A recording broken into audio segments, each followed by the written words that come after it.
Buenas noches, doctora.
Ya, bien chicos, ¿cómo están? Buenas noches.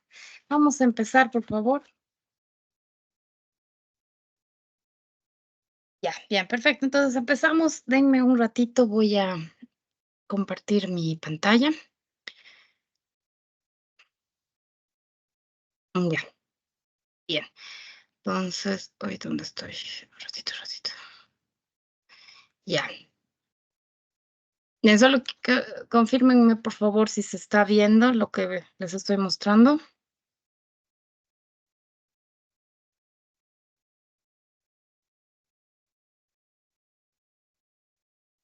Maestra, es el capítulo 28 del libro Farmacoterapia y Antimicrobiana. Sí, exacto. Sí, sí, sí. Muy ¿Se ve bien, lo que estoy gracias. compartiendo? ¿Me pueden decir? Ah, bien, ajá, sí. Ya, perfecto. Ya, bien chicos, entonces, ay, esta cosa de aquí arriba no puedo sacar. ¿Cómo se saca? Aquí. Yo no lo puedo sacar. Pues antes no aparecía esto. Ay, bueno, lo voy a dejar, no hay problema. Ya, bien chicos, entonces, la idea es la siguiente, ¿ya? Ya hemos empezado a ver lo que es, lo que vamos a ir revisando, bueno, lo que se ha estado revisando para lo que sería el segundo momento evaluativo. Entonces, para que se ordenen y para que esté bien clarito lo que hemos ido viendo. El primer tema que estamos revisando para el segundo momento evaluativo es patogenia de la enfermedad. Ese capítulo es el capítulo 9 del libro de Jawad, ¿ya? Y posteriormente tenemos el capítulo 10, que es flora microbiana, microbiota, ¿no? Que es el capítulo 10. Y ya farmacoterapia antimicrobiana es el capítulo 28, o sea, es el último capítulo de la parte de bacteriología de Jawad, ¿no? Porque después se pone todas las bacterias y al final recién lo ponen como fármaco, o sea, como el último capítulo, lo que sería farmacoterapia. Pero en lo que sería nuestro cronograma, o sea, nuestro programa, primero vemos antibióticos y luego empezamos a ver lo que son las bacterias. Ahora, después de que veamos antibióticos, o sea, que sería el capítulo 28 del Jawad, de ahí vamos a empezar viendo bacterias que serían cocos gram positivos, cocos gram negativos y demás. Y de ahí va a ser específicamente el libro de Murray, ¿no? De ahí ya solo lo vamos a ver hasta el final del semestre, ¿ya? Bien, entonces, hablando de lo que es farmacoterapia, vamos a empezar un poco, o sea, vamos a empezar por partes, porque lastimosamente el tema de antibióticos es bastante ampuloso, ¿ya? Pero lo vamos a ir haciendo por partes para que sea más didáctico, ¿sí? Entonces vamos a empezar con lo más básico, que son los conceptos, que vamos a recordar, conceptos que ya hemos visto, algunos conceptos que vamos a recordar y algunas cositas más que vamos a ver, pero vamos a empezar siempre con conceptos, ¿ya? Entonces, la primera definición que tenemos que ver es lo que es biocida. Ya hemos hablado alguna vez de lo que es biocida. Les indiqué que biocida es una sustancia química o un proceso físico que por lo general son de amplio espectro, o sea, de que puede afectar a una gran variedad de microorganismos y genera una desactivación o una inhibición del desarrollo de estos. Ahora, Estos biocidas pueden ser de tipo químicos, como lo hemos visto en lo que es, hemos visto esto en la práctica, en la parte de esterilización y demás, ¿se acuerdan? Y cuando hablábamos de sustancias químicas nos referíamos más que todo a los desinfectantes, a los antisépticos, ¿verdad? Que son sustancias químicas que llegan a tener una acción al inhibir el desarrollo o a remover lo que serían los microorganismos de superficies vivas, de superficies inertes, ¿verdad? Y puede ser peróxido de hidrógeno, fenoles y demás. Y en lo que serían los procesos físicos, también hemos hablado en lo que serían los procesos de esterilización, ¿no? Como el calor, la radiación, que tenían una capacidad mucho más amplia de eliminación de microorganismos. Pero ahora, hablando de lo que son biocidas en la parte química, también podríamos hablar que los antibióticos, ¿no? Los antimicrobianos llegan a ser biocidas, ¿verdad? Ahora, recordemos un poquito. Tenemos que definir bien. Antimicrobianos es el título que engloba a todos los agentes a todos los agentes químicos que pueden llegar a generar una acción sobre los agentes biológicos. ¿En qué sentido me refiero a que engloba? Por ejemplo, los antimicrobianos pueden dividirse según el agente biológico a los que afectan, como por ejemplo, los que afectan a las bacterias se las denomina antibacterianos, los que afectan a los virus les dicen antivirales, los que afectan a los hongos se les dice antimicóticos y los que afectan a los parásitos se los dice antiparasitarios, ¿verdad? Entonces, antimicrobianos engloba a todos esos agentes químicos que pueden tener una acción sobre estos agentes biológicos. Ahora, en lo que nosotros estamos viendo, que es la parte de bacteriología, vamos a hablar específicamente de los antibacterianos, antibióticos, que también se les denomina, y para eso necesitamos recordar estos dos conceptos, porque estos antibacterianos, estos antibióticos, pueden llegar a tener una acción sobre las bacterias de dos tipos, o pueden ser o sea, tener una acción de tipo bacteriostática o de tipo bactericida. ¿Cuál es la diferencia?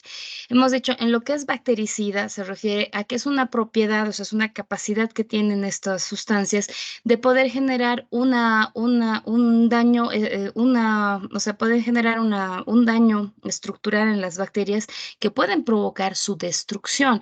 Entonces, si estamos hablando de destrucción de bacterias, estamos hablando de que las llegan a matar y por ende no tienen una capacidad de revertir esa acción. Mientras que cuando hablamos de un bacterio estático, es una propiedad por la cual un biocida puede inhibir la multiplicación de la bacteria sin necesidad de destruirla o eliminarla, simplemente reduce su capacidad de multiplicación, entonces puede ser de forma reversible en algún momento de que se quite la acción de este bacterio estático, la bacteria puede volver a activar su multiplicación y empezar a desarrollarse, o sea, multiplicarse otra vez, ¿no? Entonces, esa es la diferencia de los dos. Ahora, en relación a lo que es la concentración mínima inhibitoria, eso también lo hemos visto en práctica, ¿se acuerdan? Básicamente el concepto de la concentración inhibitoria mínima o también conocida como concentración mínima inhibitoria es la concentración más baja del fármaco que inhibe la multiplicación del microorganismo.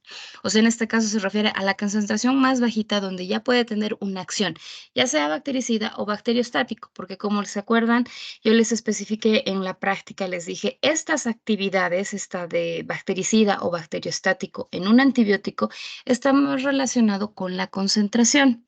O sea, si le ponemos más concentración, un antibiótico puede llegar a tener acción bactericida. Pero ¿por qué hablamos de bacteriostático? Hablamos de esto por la tolerancia, el nivel de tolerancia a una concentración específica de un antibiótico, porque como lo estamos utilizando en un paciente, hemos especificado, tú no le puedes poner la concentración que tú quieras, ¿verdad? Puedes generar una alteración, o sea, puedes generar a provocar reacciones adversas en el paciente si es que colocas concentraciones mucho más elevadas de lo que puede tolerar el hospedero. Entonces, en ese caso, hay antibióticos que tienen niveles de concentración mínima inhibitoria que están por debajo del nivel de tolerancia, entonces puede llegar a generar una acción de tipo bactericida.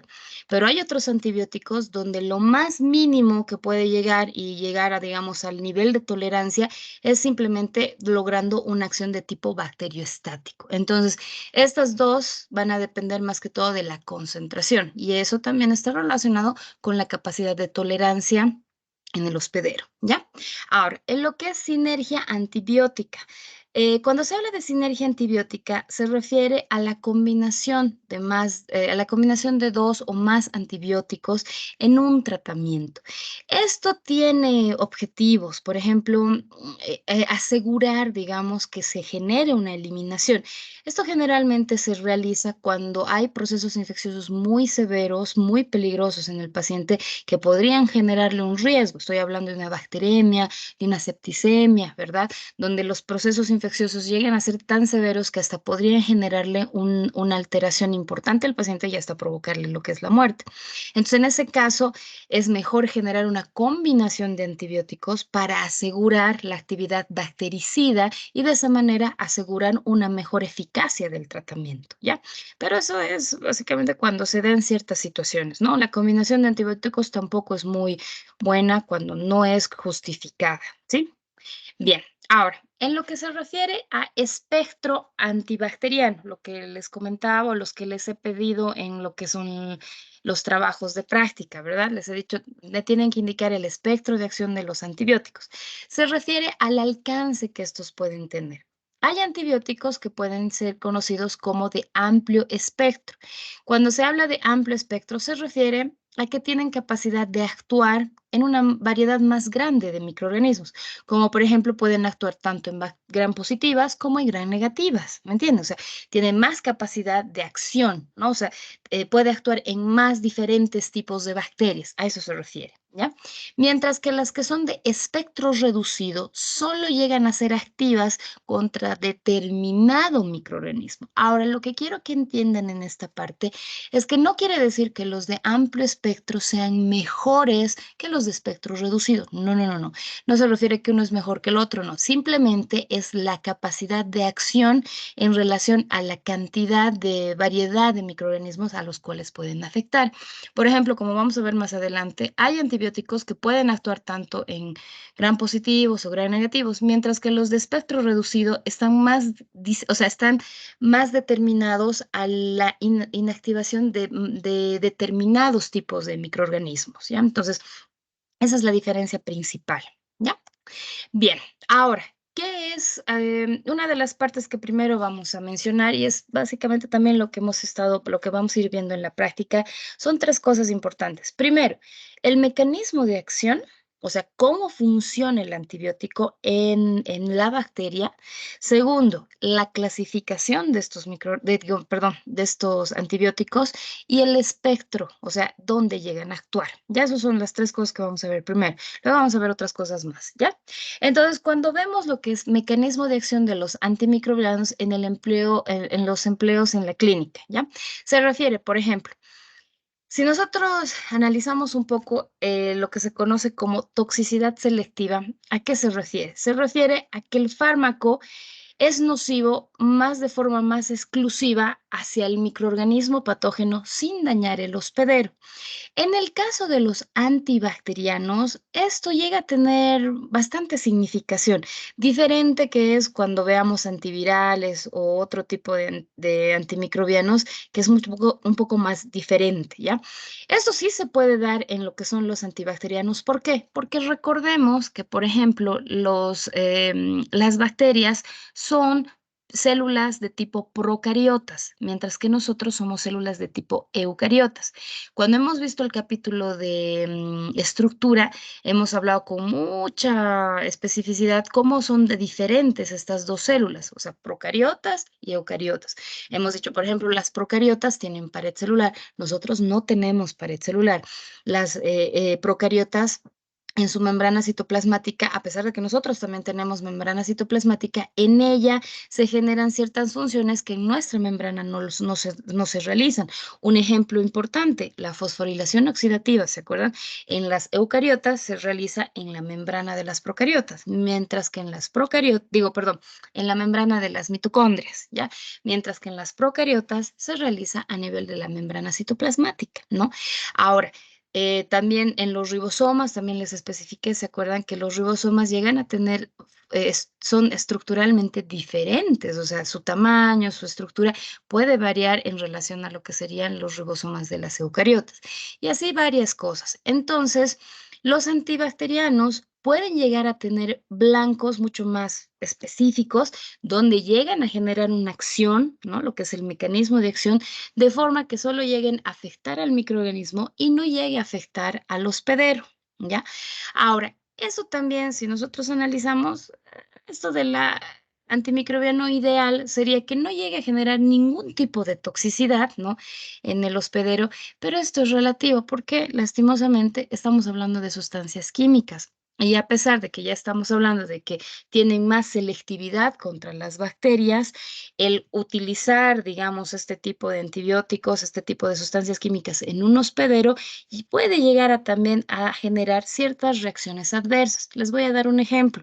Cuando hablamos del consumo de algún antibiótico, estamos hablando de que ya cuando este esté dentro del sistema del paciente, tiene que haber una distribución, lo que se conoce como farmacocinética, ¿verdad? Y una acción sobre el lugar donde tiene que actuar y todo cuando hablamos de farmacodinámica. Entonces, cuando se dan ese tipo de situaciones, tenemos que darnos cuenta de que los antibióticos van a ingresar, van a tener una capacidad de distribución en nuestro cuerpo y de alguna otra forma o se tienen que inactivar y ser eliminados, ¿verdad?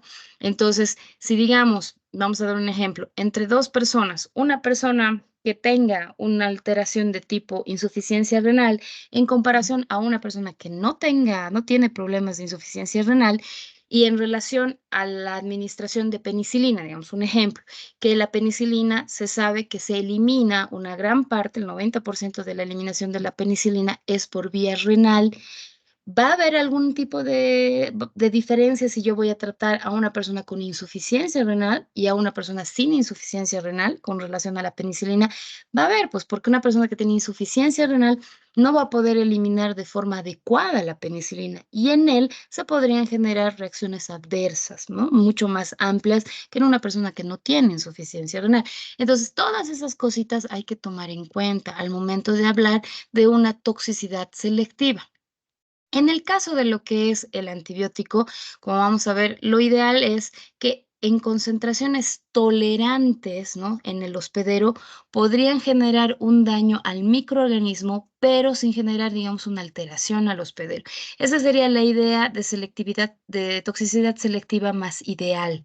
Pero como ya les he mencionado, no necesariamente va a ser así, ¿sí? Entonces hay que ver muchos factores.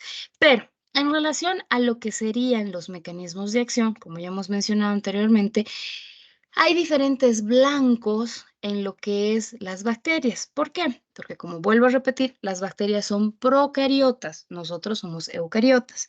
Entonces, por ejemplo, hay antibióticos que tienen una acción dirigida inhibiendo a la síntesis de la pared celular. Un blanco importante en ellas, ¿por qué? Porque ellas tienen pared celular. Nosotros no tenemos pared celular. Nosotros no producimos peptidoglicanos. Ellas sí producen. Entonces, estos antibióticos, que si generan una alteración en la síntesis de la pared, están generando una acción dirigida más específica contra ellas que contra nosotros, ¿verdad?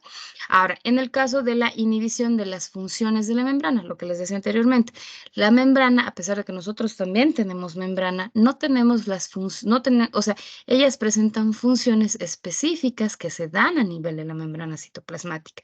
Entonces, si algún antibiótico logra generar una alteración en esas funciones, podría generar una acción más dirigida contra las bacterias, ¿verdad? Lo mismo en la inhibición de la síntesis de proteínas, porque los ribosomas son diferentes. Y lo mismo en la inhibición de la síntesis de los ácidos nucleicos. Un ejemplo, por ejemplo, que las enzimas que participan en este tipo de síntesis, las polimerasas, llegan a ser estructuralmente diferentes a las polimerasas que ellas presentan, a las polimerasas que nosotros presentamos, ¿ya? Bien, entonces empecemos de poquito. Vamos a empezar primero con los inhibidores de la síntesis de la pared celular. En este primer grupo, el grupo más importante de esta categoría son los famosos beta-lactámicos, ¿ya? Los fármacos beta-lactámicos son inhibidores selectivos de la síntesis de la pared celular bacteriana y por lo tanto son bastante activos contra las bacterias en pleno crecimiento o proliferación. ¿Por qué? Porque su actividad básicamente es la inhibición de la síntesis de la pared celular. Entonces, cuando se está formando, cuando se está generando la síntesis de la pared, ¿no? Es ahí donde actúan. Entonces, cuando una bacteria está en crecimiento o está en proliferación, pueden actuar mejor en ellas. Mientras que si una bacteria no se está multiplicando, no se está dividiendo, no se está generando su proliferación, por ejemplo, es el caso de algunas bacterias de crecimiento lento, la acción de estos antibióticos no llega a ser tan amplia, ¿me entiendes? O sea, tiene que ser una buena actividad cuando las bacterias se están multiplicando o están en pleno crecimiento, ¿ya? Bien, entonces, para recordar un poco lo que ya conocemos, vamos a hablar de un elemento que ya les he jabonado varias veces. ¿Se acuerdan? El famoso péptido glicano. ¿Por qué tanto les hablaba de esto? Porque para entender cómo funcionan los betolactámicos, tenemos que volver a revisar qué es el péptido glicano, ¿ya? Entonces, ahora recordarles. El péptido glicano es un polisacárido gigante, ¿se acuerdan? Que hemos dicho que está formado por dos azúcares, un aminoazúcar y un azúcar, ¿no? Tenemos lo que serían las dos unidades, que serían el N-acetilmurámico y el N-acetilglucosamida. Estos dos azúcares se unen entre ellos a través de un enlace, que es el enlace glucosídico de tipo beta 1,4, ¿se acuerdan? Entonces se van uniendo y forman cadenas largas, gigantes, que envuelven completamente a la bacteria.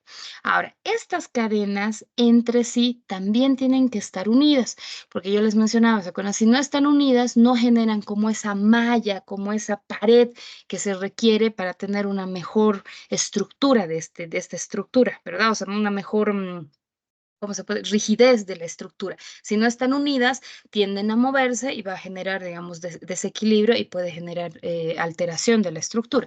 Entonces, para que haya un mejor equilibrio, estas cadenas tienen que estar unidas entre sí. ¿Y cómo se unen?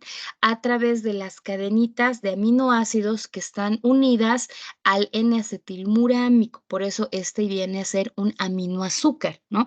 Porque es un azúcar más aminoácidos.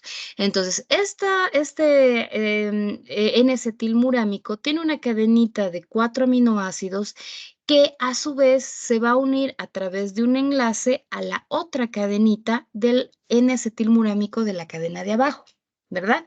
También hemos especificado, ¿se acuerdan? Como las gram positivas, este es el ejemplo del Staphylococcus aureus, como son gram positivas, la cantidad de péptido glicano es bastante amplia. Por eso decíamos que la unión se hace a través de un puente pentaglicina. Mientras que en el caso de las gram negativas, el ejemplo de la Escherichia coli, hemos dicho que las cadenas, o sea, las capitas de péptido glicano son de 3 a 4, no hay más. Entonces, no requieren enlaces tan amplios, sino simplemente con un enlace simple de tipo peptídico se van a unir, ¿me entienden? Entonces, ahora, ¿cuál es el detalle de esta unión? Para que se pueda generar este proceso de unión, se lo tiene que hacer a través de un proceso que se conoce como proceso de transpeptidación, ¿ya? Y eso lo vamos a explicar aquí. Es lo mismo, ¿ya?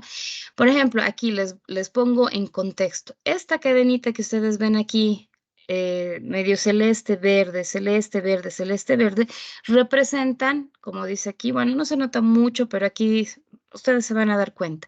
La celeste viene siendo el N-acetilglucosamida. Y el verde viene siendo el N-acetilmurámico. ¿Cómo me doy cuenta? Porque aquí tiene las cadenitas de peptidos, la cadenita peptídica, o sea, la cadenita de aminoácidos, ¿verdad? Entonces, glucosamida, murámico, y así sucesivamente. Y abajo es exactamente lo mismo. Entonces, el murámico, estas dos se tienen que unir, se tienen que acercar sus cadenitas peptídicas para formar lo que es el enlace. Pero ese enlace, como ustedes saben, en química no se da por el Espíritu Santo, tiene que haber una reacción química.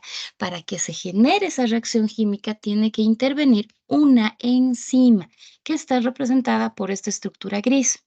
Esta enzima es la famosa PPP. Las famosas PBPs, se les dice proteínas de unión a la penicilina, que obviamente PBP es PBP porque está en inglés, es Protein Building Penicillin, o sea, penicilina, o sea, proteína de unión a la penicilina, no, Penicillin Building Protein, ¿verdad? O sea, es proteínas de unión a la penicilina. pero su nombre más lógico sería transpeptidasas. Ese es el nombre más adecuado para estas enzimas. El nombre de PBPs se lo ha hecho por historia, podríamos decir. ¿En qué sentido? Cuando se descubrió uno de los primeros betalactámicos, que fue la penicilina, cuando empezaron a hacer los estudios, se dieron cuenta que la penicilina se unía a esta enzima. De ahí le dieron ese nombre, proteínas de unión a la penicilina.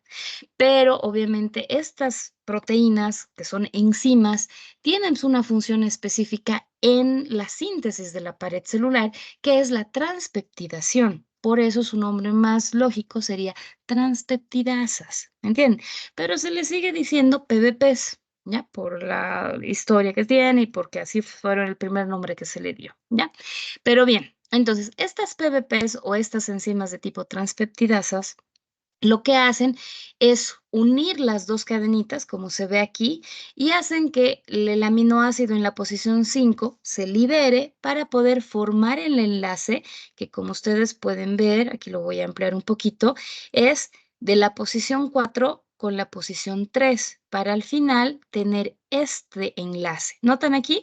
Posición 3 con la posición 4. 1, 2, 3 y 1, 2, 3, 4. Entonces, este se va a formar el enlace ahí.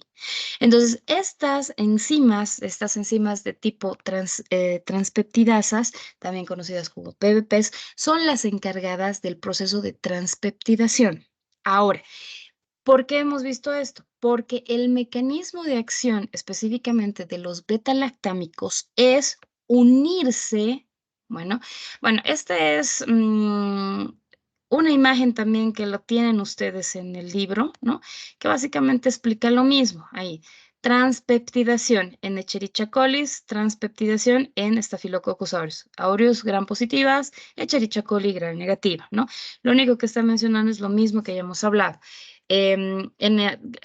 Glucosamida murámico, en las cadenas peptídicas, ¿verdad? Que están ahí, que se van a unir entre ellas para formar el enlace. Proceso de transpeptidación.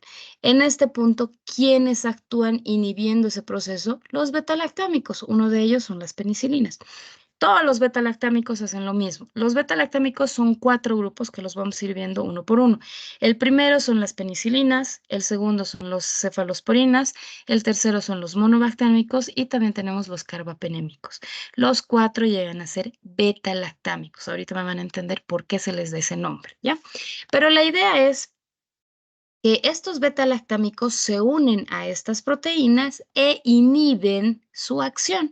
Entonces, cuando el betalactámico se adhiere a uno o más receptores de las proteínas de unión a las penicilinas, o sea, las PBPs, lo que hacen es bloquear su acción. Y al bloquear su acción, lo que se va a producir es que no se va a dar la reacción de transpeptidación y por ende se va a interrumpir la síntesis del peptidoglicano. Las cadenas de peptidoglicano no se van a unir adecuadamente y no va a tener esa estabilidad que debería tener, ¿sí? Aparte también llega a tener otra acción, que es la estimulación de las autolisinas.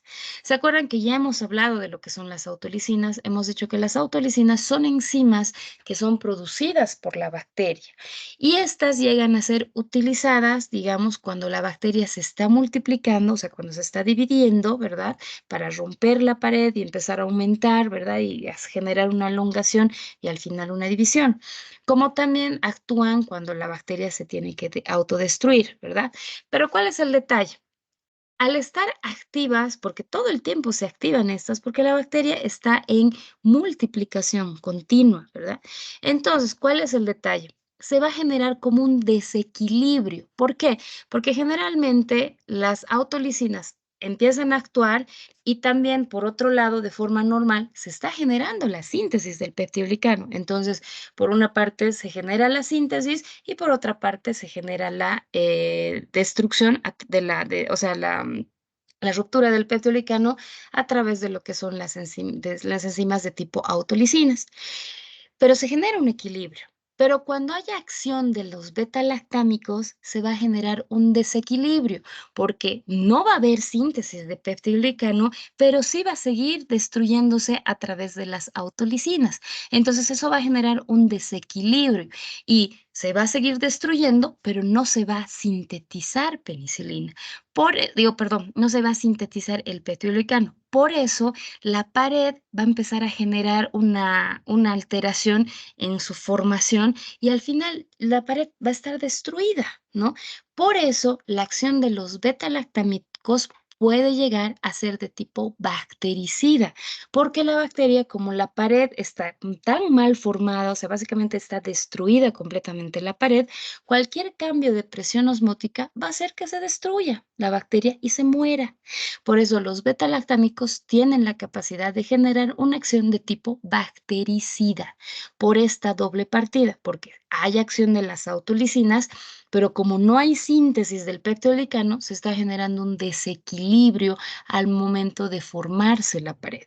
Entonces, al final, las bacterias va a tener una pared mal formada, casi destruida completamente, y cuando haya cambios de presión osmótica, se van a generar la destrucción. Por eso dice, de esta manera se activa la enzima lítica y si el ambiente es hipotónico, se produce lo que es la lisis, o sea, la destrucción de la célula. A no ser de que el ambiente sea de tipo isotónico o notablemente hipertónico, se puede dar la formación que también en algún momento ya hemos hablado de los protoplastos o los esferoplastos. ¿Se acuerdan? Los protoplastos eran bacterias gram positivas que han perdido la pared celular. Y esferoplastos eran bacterias gram negativas que han perdido su pared celular, pero que todavía pueden continuar viables, ¿ya? Pero si se fijan, basta nomás un cambio de presión que puede provocar la lisis de la célula, ¿ya? Ese es el mecanismo de acción de los beta-lactámicos. Ahora, de todos los beta-lactámicos, estoy hablando de penicilina, cefalosporinas y demás, ¿ya? Ahora, vamos a ir viendo grupo por grupo sus diferentes clasificaciones. Vamos a empezar por las penicilinas, ¿ya? Pero antes de pasar, ¿tienen alguna consulta en el mecanismo de acción? ¿Se entiende?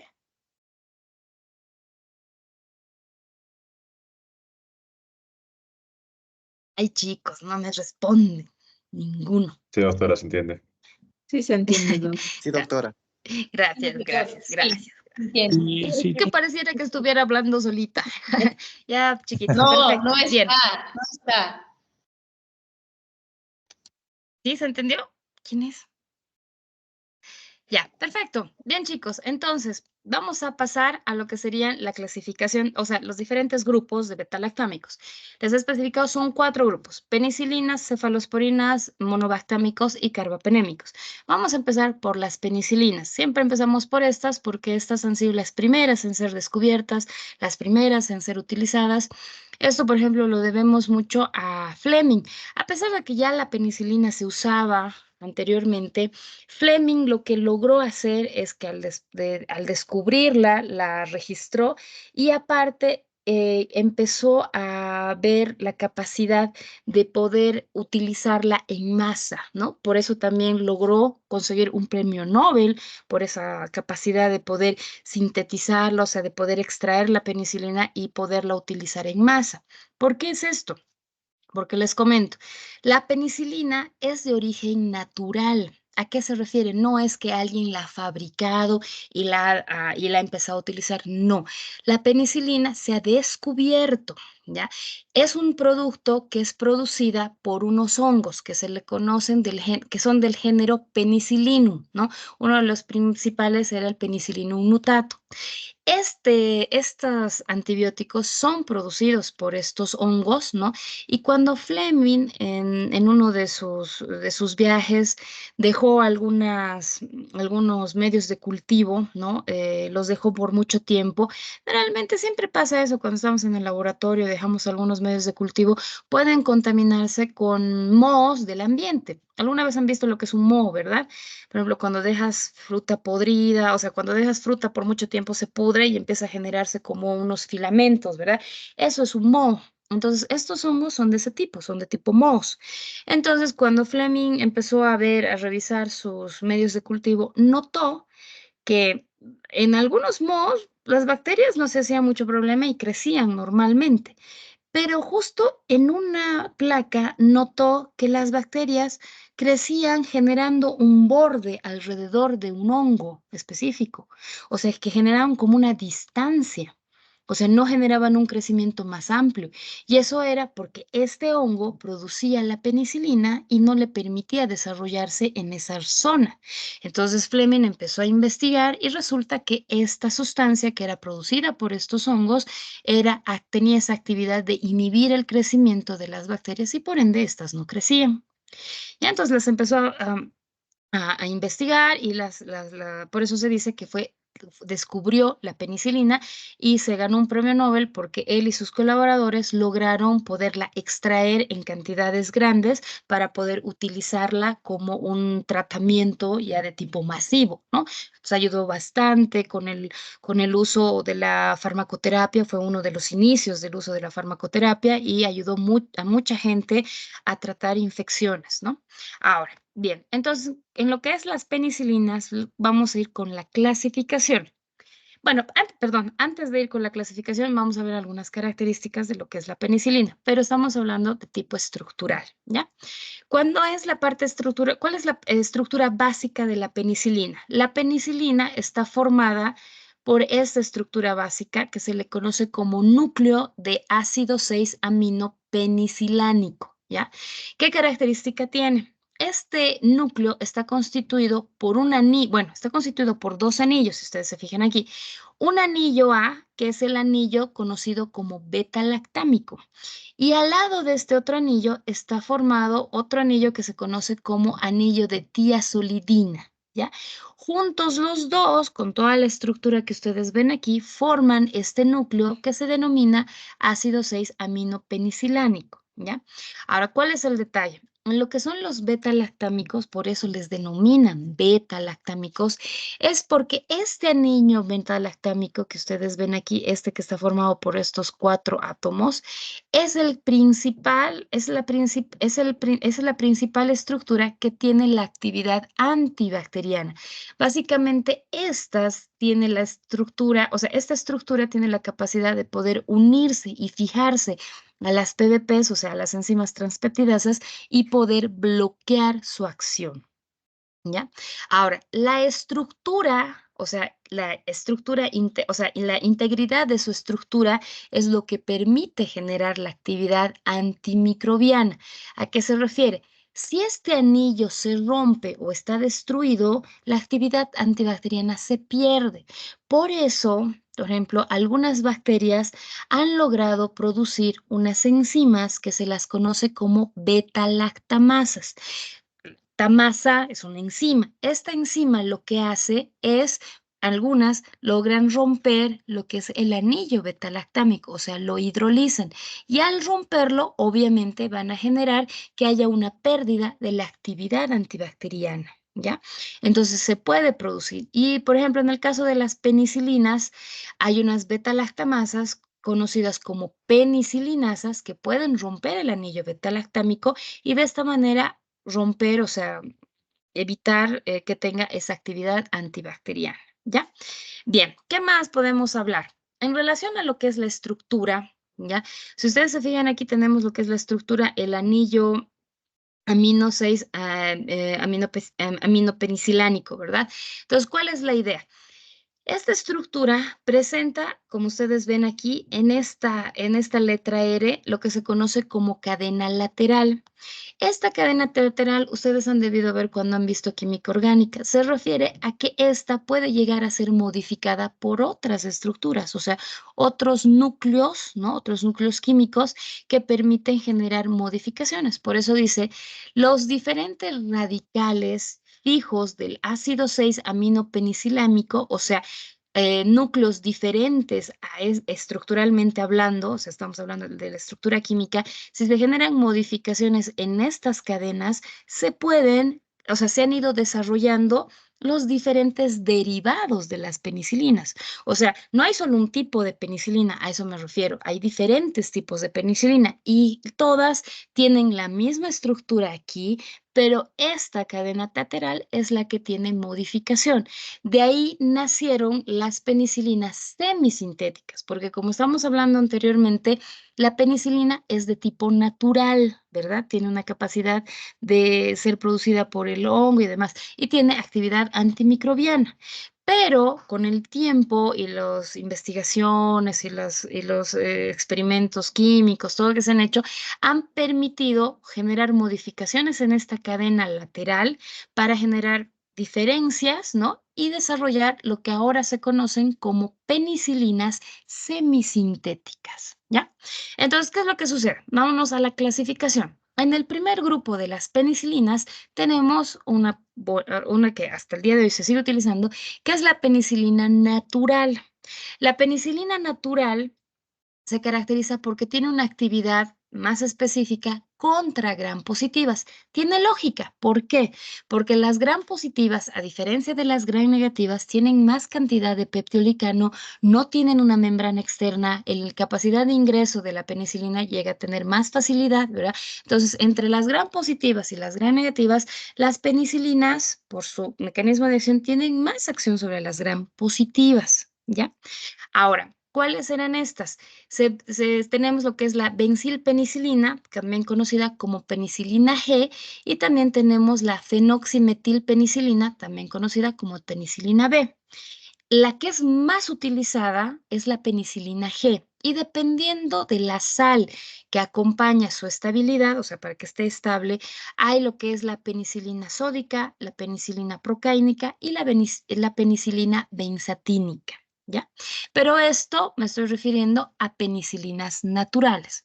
Ahora, vamos a otra clasificación. Bueno, antes de pasar a la otra clasificación, vamos a completar lo que sería el espectro de acción. Entonces, cuando hablo de penicilinas naturales, me estoy refiriendo a que su espectro de acción principalmente son bacterias de tipo gram positivas. Específicamente, ¿cuáles? Estreptococos, estafilococos, espiroquetas, bacilos aerobios gram positivos, estafilococos, ¿no? Las meningococos y las gonococos también están presentes ahí, a pesar de que estas son gram negativas, pero no productores de penicilinasas y actinomices. ¿A qué se refiere con productores de penicilinasas? Les comento. Cuando se empezó a utilizar la penicilina G, esta empezó a tener mucho, o sea, una buena acción sobre estas infecciones, ¿ya? Sífilis, gonorrea, o sea, tenía muy buena acción. También contra estreptos, contra estafilococos, ¿no? Pero lastimosamente con el pasar y el uso, ¿no? Y como alguna vez hemos hablado, las bacterias no son estáticas, las bacterias están en continua evolución. Entonces, algunas bacterias lograron desarrollar resistencia a la penicilina. El ejemplo más clásico es del Staphylococcus aureus. El Staphylococcus aureus, hace décadas atrás, estamos hablando de los 70 o más antes, se trataba simplemente con penicilina. Pero ¿cuál fue el problema? Esta bacteria en algún momento de su evolución logró ponerse en contacto con una bacteria, o sea, con otra bacteria, que le pasó un plásmido, que a través de lo que es el proceso de conjugación, que ya hemos hablado alguna vez, ¿verdad? Entonces le pasó un plásmido que tenía la información genética para la producción de una beta-lactamasa de tipo penicilinasa. Entonces, cuando le transfirió esa información, esa bacteria se volvió penicilina resistente.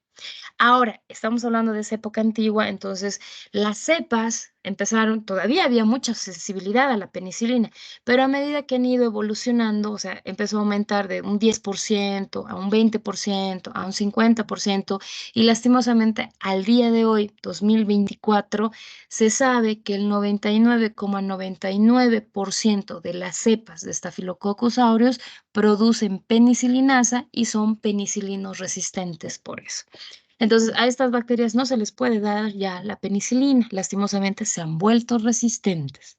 Entonces, cuando ha sucedido esto, para poder subsanar esta situación, se trató de desarrollar una modificación en la penicilina. Entonces, empezaron a hacer esos estudios y demás, y se logró desarrollar lo que se conocen como penicilinas isoxacílicas, que son relativamente resistentes a las beta-lactamasas de tipo penicilinasas, ¿ya? Estos antibióticos, o sea, estas penicilinas, tienen una menor actividad contra las gram positivas y una actividad nula contra las gram negativas. Pero como se ha generado como una modificación y una especificación más a lo que son bacterias productoras de penicilinasas, estas tienen un espectro de acción dirigido exclusivamente a los Staphylococcus aureus productores de penicilinasa. Entonces, en este punto yo podría estar hablando de un antibiótico de espectro reducido, que es más exclusivo para solo un tipo de bacteria. ¿Me entienden? Estas no se utilizan así para cualquier proceso infeccioso de una gram positiva, no. Cuando tenemos bacterias gram positivas que todavía son sensibles a las penicilinas, se puede dar penicilina, no hay ningún problema. Pero si nos encontramos con un Staphylococcus aureus productor de penicilinasa, no podemos darle penicilina. Entonces, nuestra segunda alternativa como un antibiótico de segunda línea son estas, que son la napsicilina, la oxaciclina, la cloxacilina,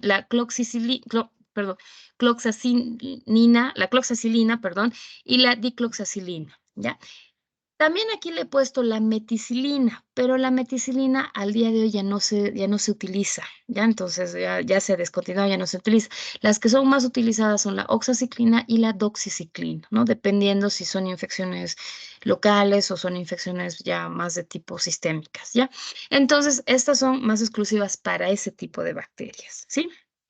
Y lastimosamente resulta que hay Staphylococcus aureus que se han vuelto resistentes a estos antibióticos. O sea, aparte de ser ya resistentes a las penicilinas, han logrado generar resistencia a estos antibióticos de tipo meticilina, oxaciclina, ¿no? Entonces, eso es otro tipo de bacterias problemáticas. Vamos igual a hablar del Staphylococcus aureus, que es una bacteria bastante complicada en su capacidad de generar resistencia, lastimosamente, ¿sí? Bien, otras clasificaciones son las aminopenicilinas, con actividad relativamente grande contra gram positivas, pero aquí si se fijan, también pueden actuar sobre las gram negativas. Entonces, aquí estoy hablando de antibióticos de amplio espectro, ¿verdad? Porque pueden actuar sobre gram positivas como también sobre gram negativas. La única desventaja de estas es que pueden ser destruidas por beta-lactamasas, lastimosamente, ¿no? Entonces hay que tener en cuenta eso. Estamos hablando de la amoxicilina y la ampicilina, y lo bueno de estas es que también pueden darse por vía oral. Bien, otras penicilinas, otro grupo de penicilinas son las ureidopenicilinas. Estas, junto con las carboxipenicilinas, son penicilinas ya más de uso exclusivo para cierto tipo de bacterias, o sea, son más de tipo antibióticos de segunda línea, que son más de espectro reducido, más dirigidos a cierto tipo de bacterias, no son como las anteriores que hemos visto. Estas, por ejemplo, tienen una actividad más exclusiva contra pseudomonas, por eso también se les dice penicilinas antiseudomónicas, ¿ya? Y también actúan contra bacilos gram negativos, pero más de forma exclusiva contra bacilos gram negativos que hayan presentado resistencia a la penicilina, ¿sí? ¿Cuál es esta? La piperacilina. Aquí se los he traído un cuadrito de la clasificación de las penicilinas. Les voy a dar el cuadro completo donde están todos los antibióticos porque me interesa que ustedes los vayan repasando, pero vamos a empezar de poquito, ¿ya? Estamos empezando con las penicilinas naturales, las aminopenicilinas, las penicilinas isoxazolínicas, ¿no? Que son las resistentes a las beta-lactamasas, las carboxippenicilinas y la ureidopenicilinas, que en este caso la más principal es la piperaciclina, que puede ser utilizada para pseudomonas, ¿ya? Y también tenemos las carboxipenicilinas, que son la carbenicilina y la ticarcilina, ¿sí? Estas últimas, como hemos especificado, son antibióticos de segunda línea, son más exclusivos para cierto tipo de bacterias que presentan resistencia.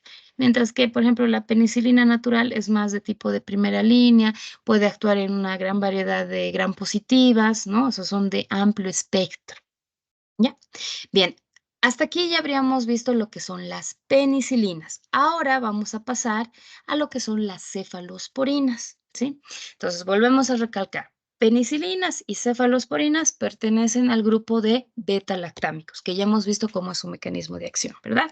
Bien, entonces, ¿qué característica tienen las cefalosporinas? Las cefalosporinas son producidas también por un hongo, no son también de tipo naturales, ¿ya?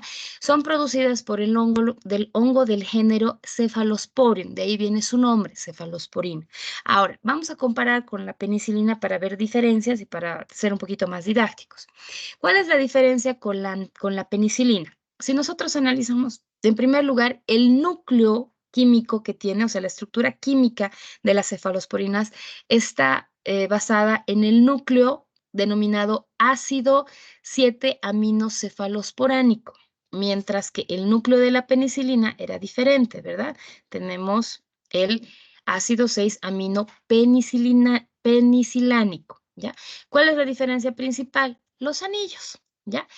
Primero, ¿tiene un anillo anillo beta-lactámico? Sí, aquí está. Si no tuviera un anillo beta-lactámico, no se consideraría beta-lactámico, ¿verdad? Entonces, las penicilinas y las cefalosporinas son beta-lactámicos porque presentan este anillo beta-lactámico, ¿ya? La diferencia radica específicamente en el anillo que está al lado. En el de la penicilina era un anillo de tiazolidina, mientras que en las cefalosporinas el anillo es un anillo de dihidrotiazina. Entonces es estructuralmente diferente. Aparte también, si ustedes notan aquí, en el núcleo de estructura química de las cefalosporinas se observan dos cadenas laterales. Está la R1 y la R2. Ahora, lo que hay que indicar de las cefalosporinas es lo siguiente. Las cefalosporinas son producidas por hongos del género Cephalosporium, ¿verdad? Hay tres tipos, las cefalosporinas C, las P y la N. Ahora, el problema de las cefalosporinas naturales es que tienen una actividad bastante escasa de tipo antimicrobiana, diferente a lo que pasa con las penicilinas naturales. En el caso de las cefalosporinas naturales, por sí solitas, no tienen una actividad amplia antimicrobiana. Entonces, lo que ha sucedido es que los radicales han sido modificados de forma semisintética y esto ha permitido el desarrollo de todas las variedades de cefalosporinas que se han podido desarrollar. ¿A qué me estoy refiriendo? Por ejemplo, ay, esta parte no me deja, no se puede mover. Bueno, pero bueno, a ver, voy a tratar, denme un ratito. Bueno, para que noten aquí, este es el anillo, ¿verdad? El núcleo de la cefalosporina. Aquí presenta dos cadenas laterales, la cadena R y la cadena R1 y la cadena R2. Entonces, lo que sucede es que estructuralmente estas cadenas se han ido sustituyendo por otros núcleos químicos, ¿ya? Y a medida, ay, perdón. Y a medida que los han ido sustituyendo, han logrado generar modificaciones en sus actividades antimicrobianas, ¿no? Han logrado tener más capacidad de acción, han podido tener capacidad de evitar la acción de las penicilinasas, ¿no? O sea, teniendo una capacidad de resistir a las penicilinasas, ¿no? Entonces, tienen esa capacidad. Entonces, al modificarse esos núcleos, se han empezado a desarrollar las diferentes variedades de cefalosporinas que se las ha ido clasificando según generaciones. Tenemos primera generación, segunda generación, tercera generación, cuarta generación y hasta una quinta generación que también la vamos a mencionar, ¿ya? Pero la diferencia radica en las características de los núcleos que se han ido modificando en las cadenas laterales, que les han permitido generar una variedad de modificaciones en su actividad antimicrobiana, ¿ya? Entonces dice, las cefalosporinas tienen baja toxicidad, tienen un amplio espectro antibacteriano gracias a esa modificación que se les han hecho en las cadenas laterales y la actividad también es de tipo bactericida, similar a lo que pasaba con las penicilinas, ¿no? Y activan y tiene una actividad frente a las beta-lactamasas de tipo penicilinasas. ¿Eso qué quiere decir? Por su estructura y esa capacidad capacidad de modificación que se ha logrado por la parte semisintética, las penicilinasas no podían llegar al anillo beta-lactámico ni tampoco llegar a hidrolizarlo. Por eso se sabía que estas podían actuar enfrente de este tipo de enzimas. Entonces se generaba como una alternativa a las bacterias que producían penicilinasas, ¿no? O sea, poder ser sustituida la penicilina por una cefalosporina para tener una acción similar, ¿sí? Bien, algunas cefalosporinas de segunda y tercera generación pueden inducir otro tipo de beta-lactamasas que vamos a estudiar con más detenimiento cuando veamos resistencia, ¿ya? Aquí solamente es mencionarlo. Ahora, las cefalosporinas tienden a ser resistentes a las beta-lactamasas producidas por el estafilococos porque hemos especificado que estas son de tipo penicilinasas, ¿verdad? Que actúan más específicamente contra las penicilinas. Mientras que las cefalosporinas no llegan a tener, o sea, estas no llegan a tener una acción sobre las cefalosporinas específicamente, ¿sí? Bien, ahora, en lo que es las clasificaciones, vamos a ir viendo una por una las clasificaciones y vamos a ver su espectro de acción, ¿ya? Entonces, en relación a lo que son las cefalosporinas de primera generación, tenemos la cefalotina, la cefapirina, la cefosolida, la cefodroxilo, la cefalexin, la cefradina y el cefradoxilo también, que es por vía oral. Entonces, estas vienen siendo los que son las cefalosporinas de primera generación, ¿ya? ¿Cuál es su espectro de acción? El espectro de acción de las cefalosporinas de primera generación es muy similar a las de las penicilinas naturales, o sea, tienen muy buena actividad contra cocos gram positivos, ¿no? Pero con excepciones. Las dos principales excepciones, ¿cuáles son? Enterococos. Generalmente los enterococos son resistentes naturales a todas las generaciones de cefalosporinas. Bueno, las de cuarta generación no, pero las de primera, segunda, tercera generación son resistentes naturales. No es que han desarrollado una resistencia, sino que ya tienen de forma natural resistencia a estos antibióticos. Por eso en enterococos no se da cefalosporinas de ni primera, ni de segunda, ni de tercera generación, ¿ya? Y también estafilococcus resistentes a la meticilina. Estoy hablando del MRSA. Estas letritas MRSA tienen que recordar porque van a escuchar mucho de esta bacteria. Esta bacteria es el Staphylococcus aureus que se ha vuelto resistente a la meticilina. Y para que recuerden a lo que me estoy refiriendo, nos vamos a ir un ratito atrás. ¿Se acuerdan de estas? Las penicilinas que eran resistentes a las penicilinasas. ¿Se acuerdan que les he dicho que el Staphylococcus aureus logró desarrollar penicilinasa? Entonces ya no podías darle penicilina. Entonces tenías que darle oxaciclina, dicloxacilina, ¿no? Entonces resulta que ha habido o hay cepas de Staphylococcus aureus que se han vuelto también resistentes a estos antibióticos. Entonces, al MRSA, que sería el Staphylococcus aureus meticilino resistente, también conocido como oxacilino resistente, ¿no? Por estas dos. Este tipo de bacteria es una bacteria problemática porque ya genera resistencia a dos tipos de antibióticos. Entonces, no puedes darle penicilina y no puedes darle penicilinas de tipo isoxazolídicas. ¿Por qué? Porque llegan a tener resistencia. Entonces, lastimosamente, es una bacteria problemática. Y en lo que se refiere a las cefalosporinas de primera generación, tampoco las puedes utilizar en este tipo de bacterias, ¿no? Entonces, ya estamos viendo que esta es una bacteria problemática porque tiene capacidad de formar resistencia, ¿ya? Bien, ¿qué otra actividad tiene?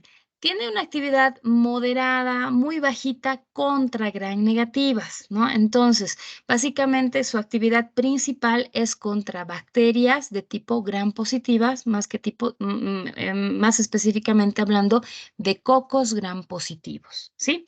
También los cocos anaerobios a menudo son susceptibles, pero no el bacteroides fragiles, ¿no? Entonces, tiene una actividad más exclusiva para gram positivas, ¿ya? La cefalexina, la cefradina y la cefadroxilo se absorben a partir del intestino, se pueden darse por vía oral, se absorben bien a nivel del intestino en diversos grados y se utilizan para tratamientos de infecciones urinarias y también de algunas infecciones respiratorias, ¿ya? Para la profilaxis quirúrgica también se utiliza la cefazolida, que alcanza concentraciones elevadas, la cefalotina y la cefapirina alcanza concentraciones menores. Y algo importante que solo se ha remarcado con negrita es que las cefalosporinas de primera generación no tienen la capacidad de penetrar el sistema nervioso central. Entonces, en este caso, podríamos decir que las cefalosporinas de primera generación tienen mucha similitud con las penicilinas naturales, ¿sí?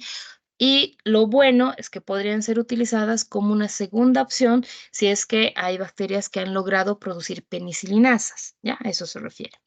Bien, ahora, las cefalosporinas de segunda generación son la cefamandol, la cefonicida, la cefoxitina, la cefuroximida, la cefotetán, la cefmetazol, el ceforanida y la ceforinida, como también está el cefaclor y el cefuroximi acetil, ¿ya?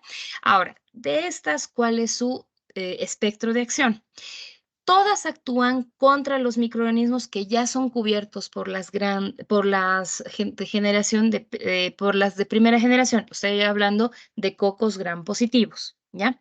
Ahora, tienen una acción más extendida contra gram negativas. Entonces ya se ha extendido un poco más su espectro de acción, ¿verdad? Entonces ya estas pueden ser utilizadas para gram negativas como las Escherichia coli, la Klebsiella, la Proteus, pero no para ciertas complicadas como la Pseudomonas, esta no, ¿ya? Las cefalosporinas por vía oral para el tratamiento o sea, las cefalosporinas de segunda generación se pueden utilizar para el tratamiento de sinusitis o otitis causada por Haemophilus influenza, incluyendo cepas productoras de beta-lactamasas, ¿ya? Entonces se puede dar esa como acción. Bien, ahora, la cefoxetina, el cefotetán son activos contra bacteroides fragilis, por tanto se usan en infecciones anaerobias mixtas, como por ejemplo peritonitis o enfermedad pélvica. Un ratito, por favor.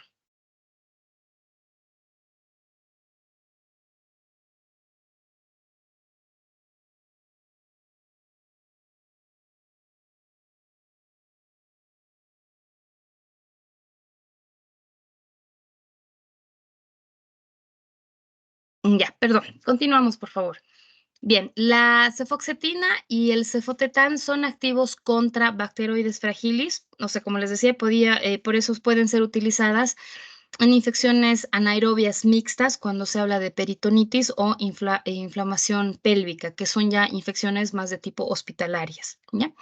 Y el cefomandol, la cefuroximida y la ceforadina se inyectan cuando se tratan infecciones de tipo neumonías por bacilos gram negativos. Entonces, a diferencia de las de primera generación, las de segunda generación tienen una actividad más amplia para gram negativas, ¿ya? Pero también se puede utilizar para gram positivas. Ahora, perdón. Ahora, las de tercera generación. Estas, por ejemplo, tienen un uso más de tipo hospitalario. Tenemos lo que es la ceftazidima, la cefotaxima, la ceftriaxona, la ceftizoxima, la cefoperazona. También tenemos la cefixima, la ceftibuten, la cefdinir y el cefodoxima proxetilo, ¿ya? Estas, las más utilizadas son las primeras y en relación a su espectro de acción, estas tienen una actividad muy escasa para gram positivas. Entonces, ¿qué quiere decir? Que son más utilizadas para gram negativas más de forma más exclusiva, ¿ya? Los enterococos, como ya hemos vuelto a mencionar, presentan resistencia natural a cefalosporinas de primera, de segunda y de tercera generación. Y hay que tener un poco de cuidado en el uso de estas porque como hemos dicho, por ejemplo, las de segunda son de amplio espectro, estas también llegan a ser de amplio espectro porque pueden actuar sobre una gran variedad de gram negativas, pueden provocar un barrido de flora microbiana y producir superinfecciones. Entonces hay que tener cuidado con eso. Igual esto lo vamos a volver a revisar cuando veamos enterococos, ¿ya? Ahora, las cefalosporinas de tercera generación son activas contra las estafilococos, pero la ceftazidima tiene actividad muy débil, pero es una acción, como les digo, muy baja, está más relacionada a su acción, por eso se los he puesto aquí. Su principal ventaja es su actividad reforzada contra bacilos gram negativos, por eso las cefalosporinas de tercera generación es más contra gram negativos, ¿ya? Cuando las cefalosporinas de segunda generación han fallado, por ejemplo, contra la pseudomonas aeruginosa, la ceftazidima y la cefoperazona pueden dar buenos resultados, ¿no? Estas son las cefalosporinas de tercera generación que pueden ser utilizadas contra pseudomonas aeruginosa, ¿ya? Estas dos se usan principalmente en el tratamiento de bacteremia por gram negativas y de adquisición hospitalaria combinada con aminoglucósidos. Bien, las cefalosporinas de tercera generación son distribuidas con facilidad en lo que es el sistema nervioso, con excepción de la cefoperazona, dando buenas concentraciones en líquido cefalorraquídeo, ¿no? Entonces, si hay meningitis donde está desarrollada esa meningitis por una bacteria de tipo gram negativa, entonces una cefalosporina de tercera generación puede ser utilizada para el tratamiento, ¿no? Meningitis o septicemia por gram negativas, las principales llegan a ser la cefotaxima, la ceftriaxona o la septisocima, ¿no? Que son las más utilizadas, son las de tercera generación más importantes, podríamos decir.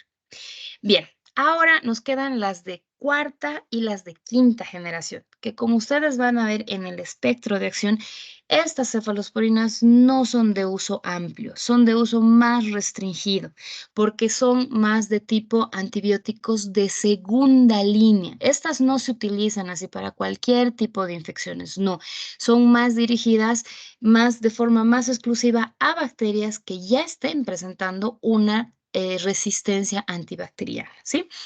Bien, las cefalosporinas de cuarta generación son la cefepime, la cefpirona, ¿sí?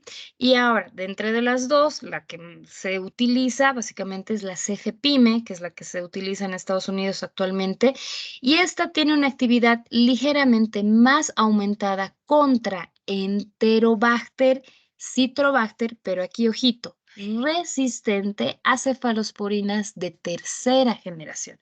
Entonces estamos hablando que no se utiliza así de forma amplia para gram positivas, no, estas no, son más restringidas su uso para bacterias problemáticas, bacterias que ya han generado resistencia y que obviamente se tienen que guardar estos antibióticos de última, o sea, de segunda línea como si fueran municiones, por si acaso las guardamos solamente para utilizarlas cuando hay una acción más de tipo resistencia, como estos dos ejemplos, ¿sí? Bien, también muestra actividad comparable a la ceftazidima cuando se habla de cefalosporinas de tercera generación contra la pseudomonas aeruginosa. Entonces, si digamos hay un paciente con pseudomonas aeruginosa que puede llegar a generar una resistencia, puede utilizarse una cefalosporina de cuarta generación como el cefepime, ¿ya? Ahora, la actividad antibacteriana contra estreptococos y estafilococos sensibles a la meticilina es mayor que la ceftazidima y similar a otras cefalosporinas de tercera generación. Por eso, vuelvo a recalcar, la cefepime se deja de forma más exclusiva solo para bacterias que presentan resistencia como antibiótico de segunda línea, ¿sí? Y por último tenemos lo que son las cefalosporinas de quinta generación, que solo las vamos a mencionar, porque lastimosamente no hay en Bolivia. Y en Estados Unidos, si digamos lograras conseguir, son muy costosas, demasiado costosas, ¿ya? Entonces estamos hablando de las de quinta generación. Ah, ¿por qué le he puesto cuarta aquí? Ah, me olvidé, es quinta generación, lo voy a modificar, ¿ya? Estas son quinta generación, que si no me voy a olvidar. Quinta generación, ya, bien. Entonces, en quinta generación, ¿ya? Es la ceftalosporina y la ceftobiprol, ¿ya? Ceftobiprol. Entonces, la ceftalosporina y ceftobiprol se consideran relativamente nuevos. Su uso es más exclusivo no para todos los países. O sea, como les digo, sí se utiliza, digamos, como en Estados Unidos, otros países, pero es muy costoso para nuestro medio, ¿ya? Por eso aquí no, en Bolivia no hay todavía. La ceftalosporina tiene actividad, o sea, si nosotros vamos a ir leyendo, vamos a ir viendo, por ejemplo, dice, la ceftalosporina tiene actividad reforzada contra gram positivas, pero ¿cuáles gram positivas? Estafilococcus resistentes a la meticilina, o sea, ya estoy hablando del MERSA, del Staphylococcus aureus, que ya es resistente a la penicilina, ya es resistente a la meticilina, a la oxaciclina, ¿verdad? Y neumococos resistentes a la penicilina. Entonces ya estamos hablando de bacterias resistentes, no estamos hablando de bacterias de tipo salvaje, no, estas ya son bacterias que han generado resistencia, entonces que obviamente no puedes tratarlas con cualquier antibiótico de primera línea. Aquí ya hay que utilizar de antibióticos de segunda línea, como en este caso, ¿no? Si hay ese tipo de resistencia, se puede dar la ceftalosporina. El ceftabiprol es activo contra estafilococos resistentes a la meticilina, enterococos fecalis, que esto también es algo importante resaltar, porque hemos especificado, los enterococos son resistentes naturales a las cefalosporinas de primera, segunda y de tercera generación. ¿Entienden? Entonces, en este caso, esta cefalosporina ya puede actuar sobre un enterococos fecalis, ¿no? Entonces, por eso sabemos que son antibióticos ya de segunda línea. Y por último, tenemos el Streptococcus pneumoniae resistente a la penicilina. Entonces, sus mecanismos de acción llegan a ser un poco más específicos, ¿no? O sea, mejor dicho, sus espectros de acción son mucho más específicos para bacterias que ya han desarrollado resistencia. Entonces, cuando vayamos viendo, cuando sigamos viendo lo que son antibióticos, cuando ya empecemos a ver bacterias, siempre vamos a hablar antibióticos de primera línea, antibióticos de segunda línea, mis amores. Primera línea son los que primero se utilizan, son los que se utilizan más que todo para bacterias de tipo salvajes, las que están ampliamente distribuidas en nuestro medio, mientras que las de segunda línea son las que se quedan, solamente son las que se utilizan solo como ¿cómo podríamos decir? Como una reserva cuando se encuentran, o sea, lastimosamente en algún momento de tu profesión te vas a encontrar con bacterias que ya desarrollan resistencia, entonces esos antibióticos son más utilizados para ese tipo de bacterias, ¿sí? Bien, no sé si tienen alguna consulta o alguna pregunta hasta aquí, por favor. Maestra, ¿Sí se ha una entendido? pregunta. Dime. Por ejemplo, el paciente interna, sí, y tiene una infección bacteriana, y se hago um antibiograma e encontro, por exemplo, um enterococo, sim? Tenho que fazer um antibiograma para saber se vou usar um antibiótico de primeira, segunda, terceira linha, porque eles são resistentes a penicilinas, não? Es que, bueno, es buena pregunta la que me dice Thais. La idea es la siguiente, es lo que ¿se acuerdan que les he hablado en la práctica de antibiograma? Les dije, ¿de dónde tú vas a sacar, de dónde tú vas a empezar con tu tratamiento empírico? Con lo que tú aprendas en la parte teórica, o sea, te van a decir, para estas bacterias, este tipo de antibióticos son sensibles y demás. Entonces, tú ya vas a tener un tratamiento empírico, pero resulta, como el ejemplo que les he dado, ¿verdad? Resulta que tu paciente tiene una infección, ¿ya? Y tú sabes que para esa bacteria específicamente, una penicilina es sensible. ¿No? O sea, le puedes dar penicilina y esa bacteria va a ser sensible. Entonces tú ya le estás dando la penicilina, pero Sí. aparte tú ya has solicitado, especialmente si es un paciente hospitalario, ya vas a solicitar el análisis y demás y van a hacerte el antibiograma. Y resulta que en el antibiograma sale que es resistente a la penicilina. Eso puede pasar. ¿Por qué? Porque justo esa bacteria de ese paciente es una bacteria que ha logrado desarrollar una resistencia ya de forma adquirida. Ya no es una bacteria salvaje, sino es que ya ha adquirido una resistencia. Entonces, en ese caso, lo que te queda es cambiar y modificar tu tratamiento. Entonces, ¿qué te va a ayudar a decidir cómo está yendo tu tratamiento? El antibiograma. Porque si resulta que tu antibiograma es de tipo, te dice, es sensible a la penicilina, tú vas a decir, oh, perfecto, voy a continuar con la penicilina, no hay ningún problema. Pero en algunos casos te va a pasar que resulta que había generado resistencia y todavía ahí te va a decir la bioquímica, bacteria desarrolló resistencia de este tipo. Entonces, con eso tú confirmas eso y lo que tienes que hacer es cambiar el tratamiento inmediatamente. ¿Sí? ¿Se entiende, Thais? Sí, ajá. Porque de Lo vamos forma a ver con empírica, más calma, no te preocupes. Cuando veamos las bacterias y demás, igual también, después de que veamos mecanismos, espectro y clasificación, vamos a ver resistencia, porque ustedes también tienen que conocer cómo se ha ido desarrollando la resistencia y la diferencia de lo que son las bacterias salvajes de lo que son las bacterias ya con generación de resistencia. ¿Sí? Que lo vamos a ver igual, porque hay diferentes mecanismos de resistencia que han ido desarrollando en el tiempo. ok. Ujú. Bien, perfecto. No sé si tienen alguna consulta más. Gracias. Ya, perfecto. Bien, lo que hemos quedado para esta semana en práctica, les estoy mostrando más o menos cómo tienen que hacer. Son los 3 puntos que estamos viendo al inicio, ¿verdad? Mecanismo de acción, cómo actúa, no solamente decirme, inhibe la síntesis de proteína, no, me tienen que decir cómo, en qué lugar, dónde se une, qué cosa bloquea, a eso me refiero. Clasificación, los grupos, generaciones, ¿no? Les he dado quinolonas, también les he dado aminoglucósidos, ¿no? Los grupos y los espectros de acción de cada grupo. ¿Sí? Eso nomás. Eso es lo que tenemos que revisar en la práctica esta semana. Y el día viernes vamos a terminar de ver los otros grupos de antibióticos. ¿Sí? Bien, chiquitos, no sé si tienen alguna consulta, entonces vamos a pasar a voy a llamar asistencia, ¿ya? Pero la voy a igual completar con la lista que hicieron esta mañana, solamente con eso, nada más, ¿ya? Entonces déjenme un ratito, ¿dónde está? Y ya se van a poder Doctora, retirar después. una pregunta Dime. antes, por favor. Sobre la clasificación, o sea, menciona que vamos a hacer grupos, generaciones. ¿Es necesario, tipo, explicar en cómo se dividen las clasificaciones? Por ejemplo, en lo de los aminoglucósidos, decía unos con aminociclitol y otros sin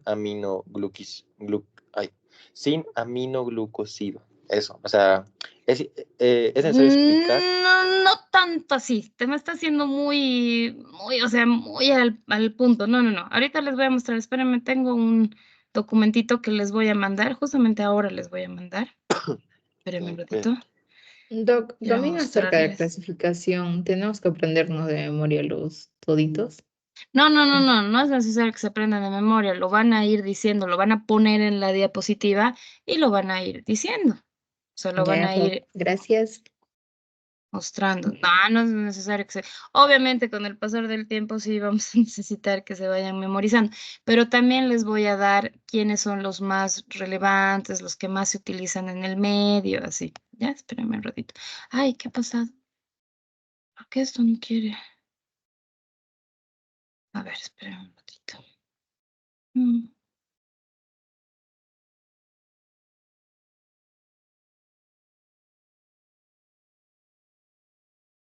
Aquí está. No,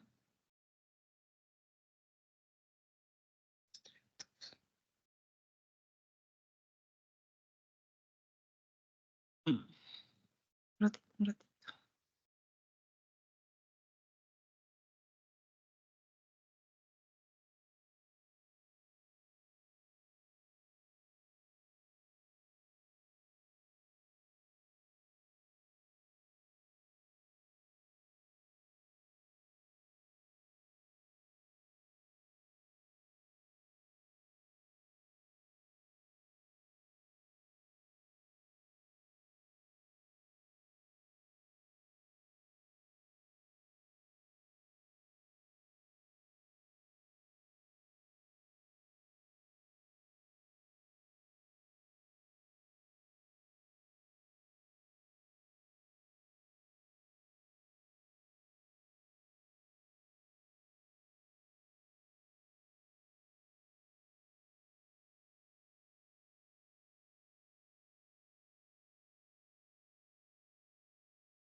Ya, bien, escúchenme. Esta tablita yo les voy a mandar. Ven, esta tablita es una tablita que se utiliza bastante en el medio.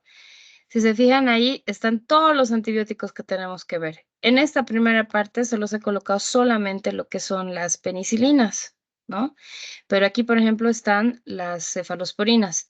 Primera generación, segunda generación, tercera generación, cuarta generación, quinta generación. Después aquí están los carbapenémicos, que vamos a ver después, los monobactámicos, que vamos a ver después. Aquí están los aminoglucósidos. Después, ¿dónde están las quinolonas? ¿Dónde está? Aquí. Aquí están las quinolonas. Esta es la clasificación que quiero que me presente. Nada más. No quiero que se me compliquen, no quiero que me hablen de actividad, o sea, de diferencias estructurales químicas. No, no, no, no. Nosotros estamos empezando. Ya después, cuando vean fármaco, van a ampliar. Pero los 3 puntos que más me interesa que ustedes aprendan es el mecanismo de acción, cómo es su clasificación y su espectro de acción. Aquí, por ejemplo, por los colores, lo voy a hacer. ¿Me pueden confirmar si lo ven o es que no me lo están viendo bien? Sí lo vemos viendo. Ya, perfecto. Entonces aquí, esta tablita me parece una muy buena, o sea, está bien didáctica. ¿Por qué? Porque aquí los mecanismos de acción están en función a colores. Por ejemplo, todas las que son rosaditas, mis amores, actúan inhibiendo la síntesis de la pared celular. Por ejemplo, ¿quiénes serán? Las beta-lactámicos, ¿no? Hemos dicho que son penicilinas, cefalosporinas, después tenemos carbapenémicos y monobactámicos, pero también hay otros como los glucopéptidos, que la vancomicina y la teicoplaninta también pueden inhibir la síntesis de la pared celular, pero a otro nivel. Entonces, a eso te ayuda a más o menos ver las características. Digamos, las verdes o sea, inhiben la síntesis de las proteínas, ¿no? De inhibición de la síntesis de proteínas. Entonces, por colores. Esto yo les voy a mandar ahora, en este mismo momento se los voy a mandar para que lo puedan tener y lo puedan revisar. Cuanto más información tengan, mejor para nosotros, ¿verdad? Para que ustedes puedan revisar con calma y tengan mejor control de lo que están viendo. ¿Se ha entendido? ¿Sí? Se los voy a pasar en este momento para que se ubiquen mejor cómo es esa parte de la clasificación, ¿ya?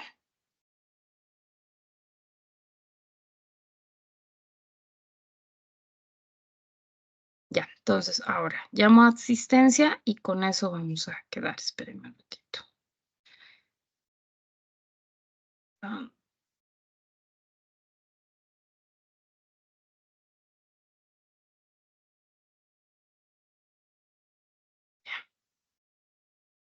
Empezamos. Aguiar, Presente. ya. Ya, perfecto. Albeiro, Presente. ya. Alcócer, Presente. ya. Ale, Presente, Doc. perfecto. Callanti, Calderón, Presente, doctora. ya. Calizaya, Presente, Doc. ya. Cárdenas, Cayo, Presente, Doc. ya, muy bien. Caguanta, Presente. ya. Choque, Condori, Lady, Presente. ya. Condori Pamela, Cruz Wendy, Cruz Andrea, De Paz, Escalera, Fuentes, Presente. ya, muy bien. Gallardo,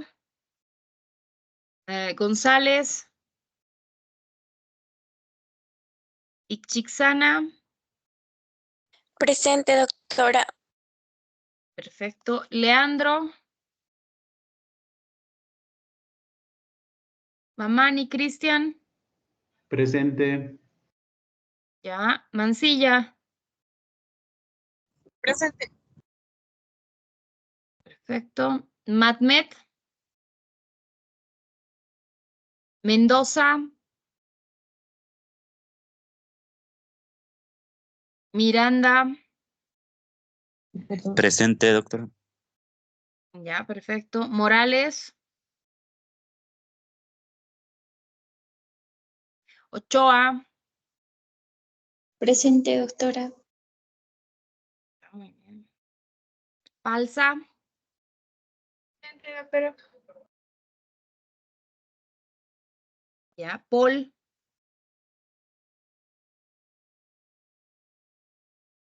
Puma. Presente, doctora. Ya. Quispe. Presente, doctora. Ya, perfecto. Ramírez. Presente, doctora. Ya, ya. Ramos. Presente, doctora. Perfecto. Rodríguez. Presente, doctora. Ya. Rojas. Presente, doctora. Ya, linda. Romero. Presente, doctora. Muy bien. Santi Esteban.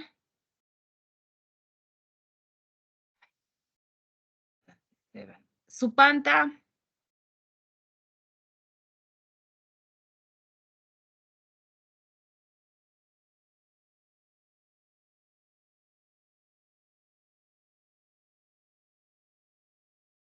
Terán. Presente, doctora. Ya, bien. Torrico.